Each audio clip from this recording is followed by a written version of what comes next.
this. Here we talk about God. We talk about his plans for you, to prosper you, to make sure that you operate at the utmost with the fullest potential he has given you.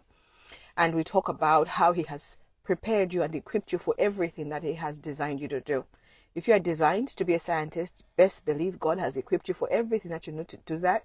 And that every time you go through life led by him, he's positioning you perfectly to operate in that space. And why do our careers matter to God? Because those are our platforms. We spend most of our lives in our work, in our business, in whatever field we operate in. And God is very interested in that, because that will be a platform that we'll use to shine his light. And we are all, as his children, sent forth into the earth to shine his light. But there's a problem. Most of us Christians who love God, who love Jesus, who want to serve him, sometimes don't see what God has designed for us manifested in our lives. We know that he's a good God. You read the Bible, you see how he has uplifted other people, and you look at your own life and you're like, Lord, where is the disconnect? I don't get it. And that's the journey I have been going on for a while. I was like, Lord, you're doing great things with all these people. You're breaking protocol. You're lifting them up in different careers. What is happening? And then God put me on a journey, a training, I would say, where he's showing me his will. He's showing me where I get it wrong, and he's showing me where I align. The problem that I have seen, most of us believers who are trying to succeed, or who are working to succeed, who desire to do well in life, is that we think spiritual things give us an advantage in that we don't have to do the work physically, which is not the case. Spiritual things give us an advantage because then we are equipped, then we have support, then we have connections, then we have intel. But we still have to show up. We still have to execute. We still have to learn. We have to build capacity. Your building capacity when you are spiritually endowed by God is that it'll be easier. It'll flow. But you will still have to attend that class to build capacity. You still have to sit under some teaching, some leading, some training, so that you perfect your skills. Think of David, anointed by God to be king. He was still a shepherd. He was allowed to be a shepherd. God didn't say, okay, no, you're wasting time being a shepherd. No. God let him be a shepherd. God let him fight lions and bears. God let him be ignored and overlooked. All that was part of the training for him to become who God designed him to be.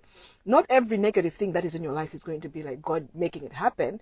Like, okay, make it happen so that she can be trained. But he can use everything. The mistakes we have made, the mistakes our parents have made, the mistakes our friends have made, everything around us, good or bad, God is able to orchestrate it positively for a positive end. That is, if we are walking with him. That's why it says all things work together for the good of those who love the Lord and who are called in accordance to his purpose. And that's you and I when we are walking with God, when we have accepted Jesus. And then that's our advantage. We can't be in this earth struggling like everyone else, or grumbling like everyone else, or feeling stuck like everyone else, using the strategies everyone else is using. That is just us underutilizing our advantage. We have an advantage. We have God on our side. But how does that pan out? How does that look like in our professional spaces on a day-to-day basis? I used to struggle with that and say, okay, God is on my side. God is going to defend me. That is on a Sunday we're praying, or on my own at home I'm praying. I'm saying, receive it, direct me, favor, blessing, praying all these things. And then I walk on the street and where's the favor? Where's the blessing? What is happening? You don't see it that way. God orders our steps. He wants us to align. One of my favorite scriptures is Psalm 32 verse 8. It says, I'll direct you along the best pathways for your life. He wants to direct us step by step. It's not just going to fall on our lap and we're just sleeping and we're just like, boom, the blessing has come. He's going to train us. He's going to change us. And he says, I want to renew your mind. I want to show you. So all God is going to be doing, the Holy Spirit, on this journey for success for all his children, is training. The problem is, or the question is, are you willing to be trained by God? Imagine God coming to you and saying, I have a plan for your life. I want this to happen, and it's a great plan, but this is the training schedule for you to show up. And you don't show up. You're too busy for it. That's what we do. It sounds ridiculous when you put it that way, but that's what we do. We sometimes think the plan is too slow, too uncomfortable, and then we move out of it. Or sometimes we think, you know what, I know better, or I'm not interested. Or sometimes you're just like, no, I'm comfortable where I am. I don't want to go out and start training, because training is painful.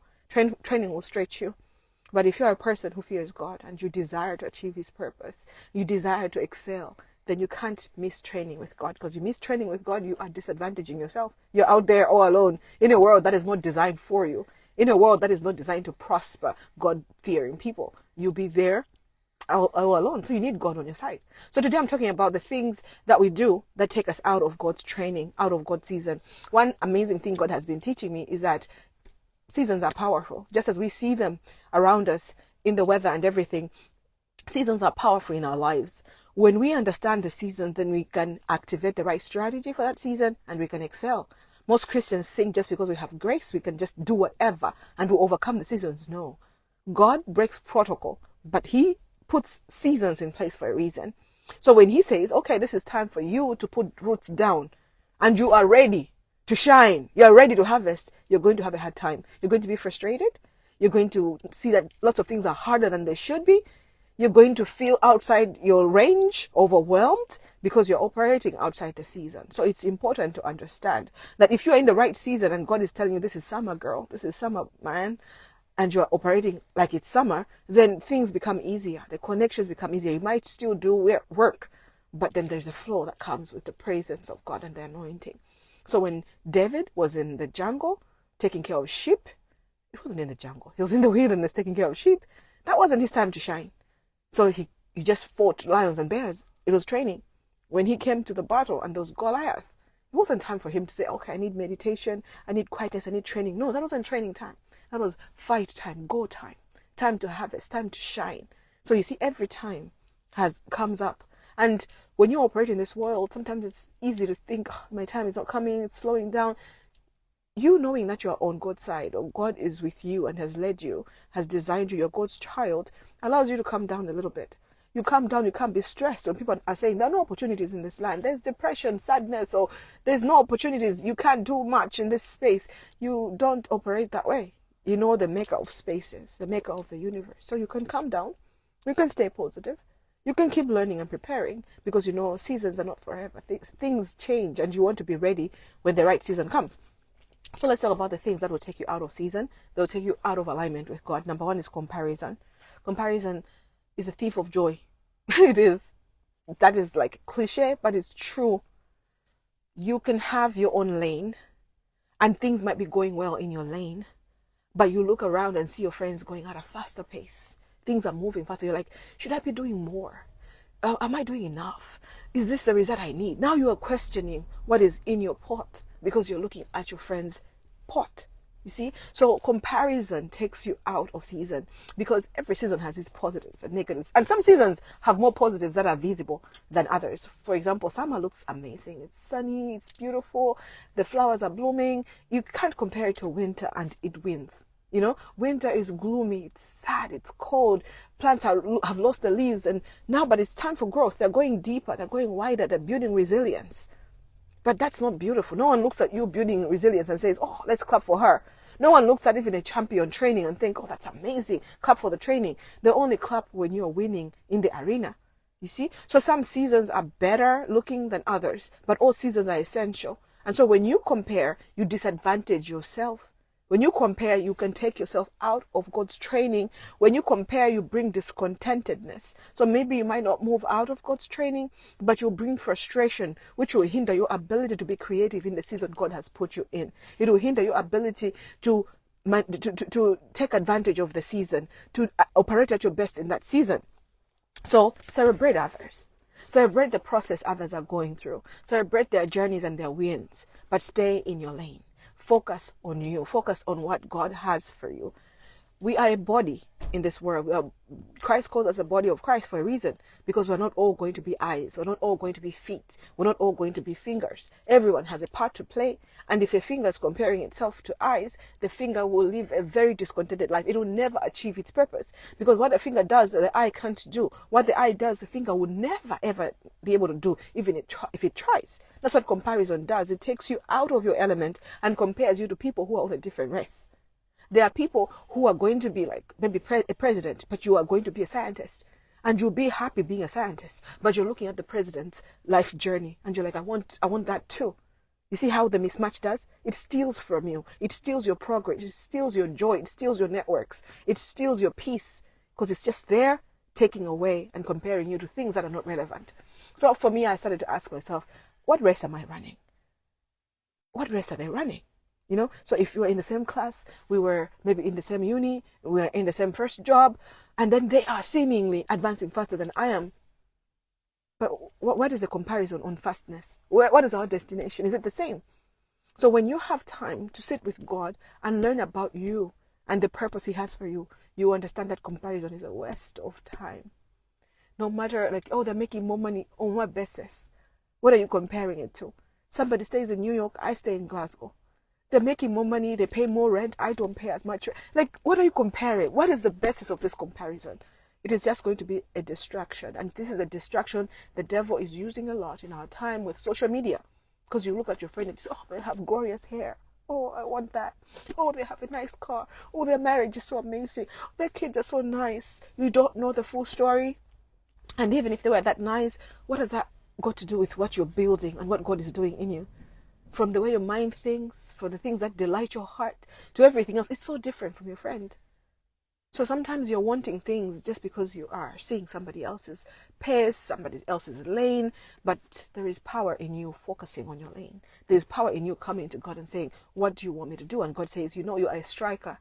You are a forward. So you run forward. The friend you're comparing to is a defender. They need to be strong out back. I'm training them totally differently. You see, so be able to focus on yourself. Don't rush seasons. Don't rush your training because you're trying to shine too soon. You're going to be exposed. You can get to the top by rushing your seasons, but you're going to be exposed. There has to be a breaking because you missed the foundation. So comparison, be aware of it. One of the practical things that I did for myself to get rid of comparison was unfollowing people. And sometimes it's not people who are doing anything wrong. They're not doing anything too bad. They're not doing anything. It's just me and my reaction. I am able to notice that I'm comparing. Oh, this feels like jealousy to me. Why am I now desiring to go on trips? Why am I now desiring to carry these kind of bags? Why am I now desiring to buy a new car? It was not in my plans. Why? Where is it coming from? Then you find out, oh no, you've been seeing your friend doing this. Now you want it too. So I'm like, okay, maybe let me not see everything. Let me guard my heart so that I can stay on course. Because sometimes you stop guarding your heart, you find yourself running a race that is not yours. You're winning in that race, but you get there and you're realizing, this is where I was coming. This is not where I was going, but you were distracted by comparing. Right? So it leads to unnecessary pain and exposure, honestly, when you are just comparing. So notice it and get out of it. You miss God's best comparing yourself to other people. Number 2 is impatience. Yeah, you have to learn to trust the process. Everything that is good is going to take time. God is a miracle worker, but it's going to take time. With you and me, even the miracles, He's going to prepare us. He's not just going to be like, promotion happens, let's go. That is what leads to exposure. That is when you get to the top and you're like, I don't even know what to do. And you just expose, people just laugh and think, what are you doing? Jesus said in a parable, He said, nobody starts a project and then doesn't calculate the cost. You have to sit down and calculate the cost. Because if you don't finish that project, it's going to be a joke. People are going to be like, how will you start this whole thing and not know how to finish it? It's a joke.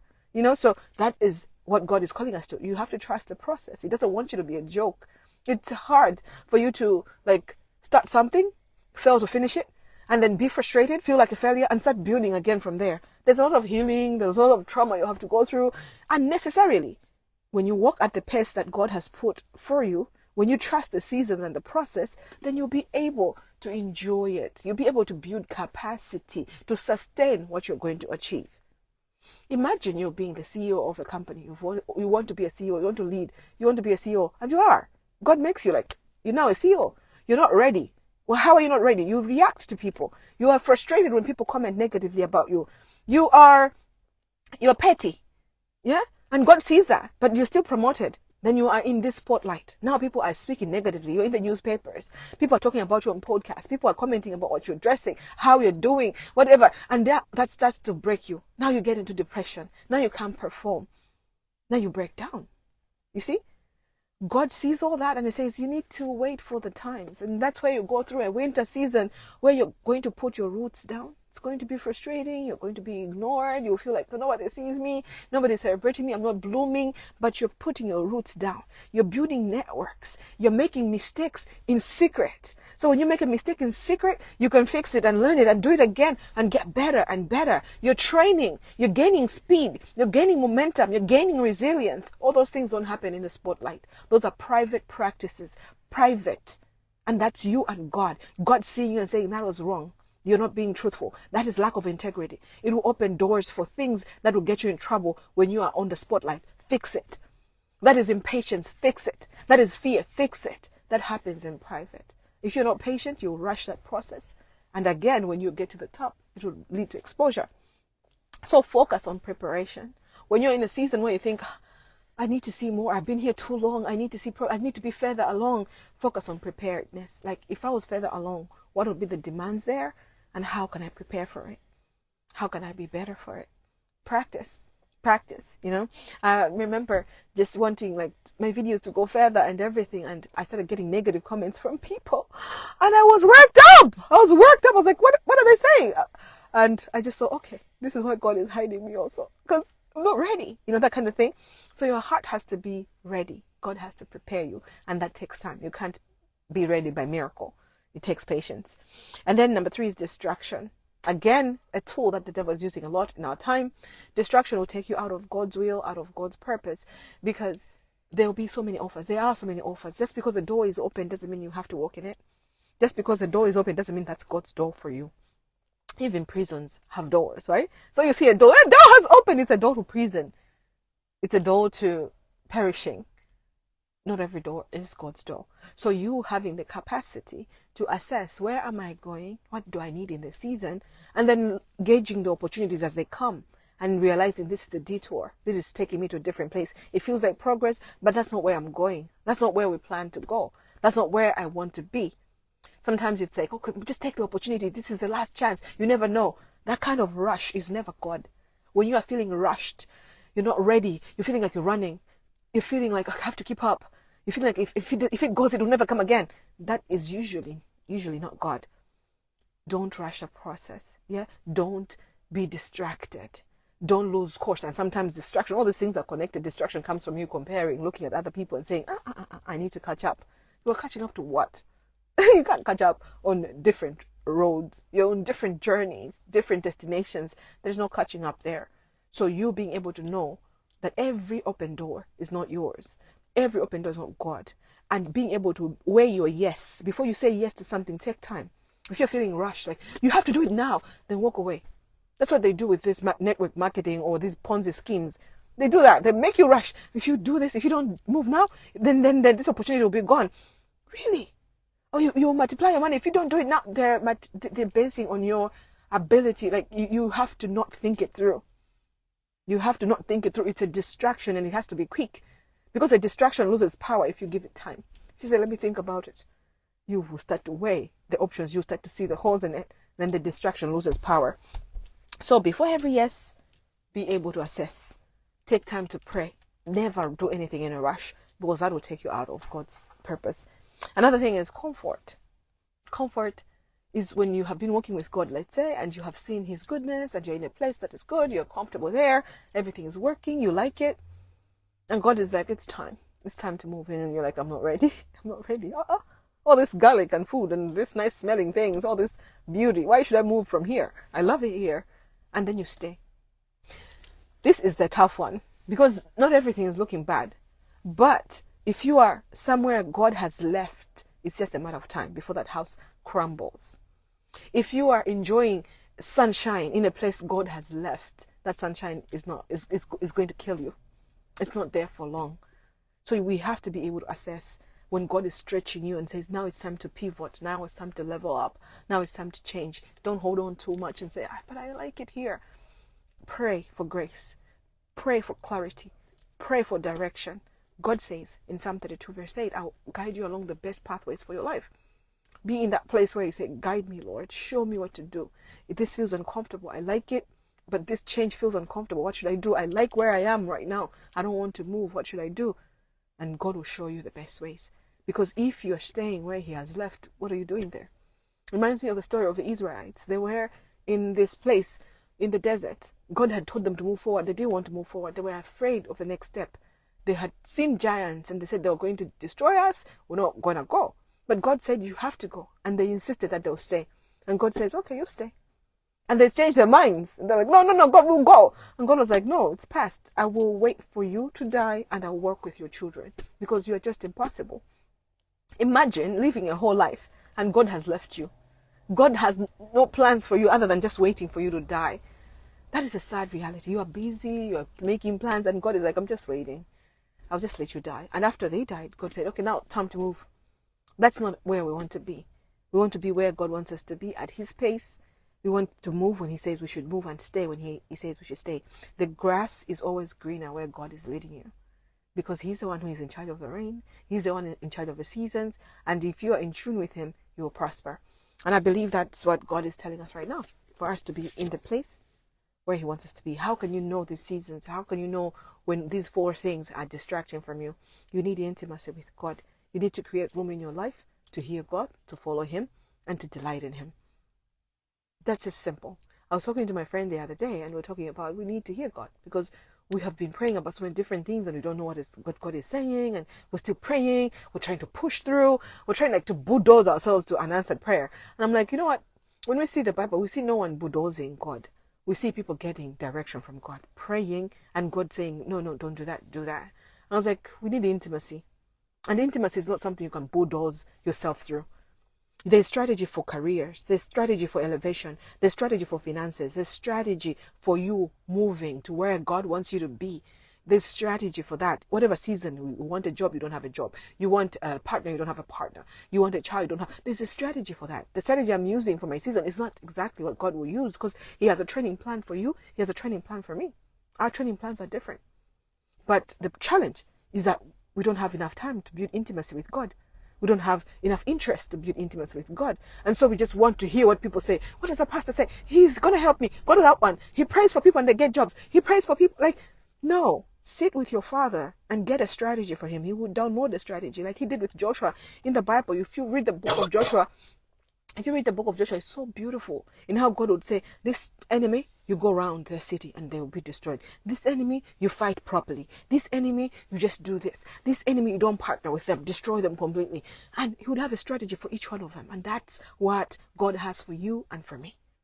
But we don't get that strategy whilst we're exploring. We don't get that strategy whilst we're sleeping. We don't get that strategy whilst we're chilling. We renew our minds by spending time with him, building intimacy with God. May he help us with that. Because these streets need you. These streets need me. We need to shine our light in the darkness. And God is ready. The resources are available. The harvest is ripe. But we have to ready ourselves in our different industries to be his light, to be his messengers. Yeah? I hope this was helpful for you. If it was, like, share, subscribe. Follow me on YouTube. You subscribe, not follow on YouTube. I put all these videos together so that then we can grow together, learn, and become the powerhouses that God has designed us to be. Yeah? And this is my son. He likes to pop in and say something. What are you saying? Yeah. Mom, why don't you let me pop in up in the middle of the video? Because I'm teaching, I'm speaking, you might... Unless you have something to say, that's fine. But most of the times you just want to pop in like this. And I'm like, what's up, son? I'm like, what's up? What's up, son? What's going on in your life? Do you know God's plan for your life? How are you going to know it? For spending time with him. Are you spending time with him? Or are you running from him? I don't know. Okay. Something to think about then. All right. Okay. Thank you for joining me. Really. You're going to just come on my video and just big yawn. Talk to you soon. May the Lord bless you and keep you. Bye.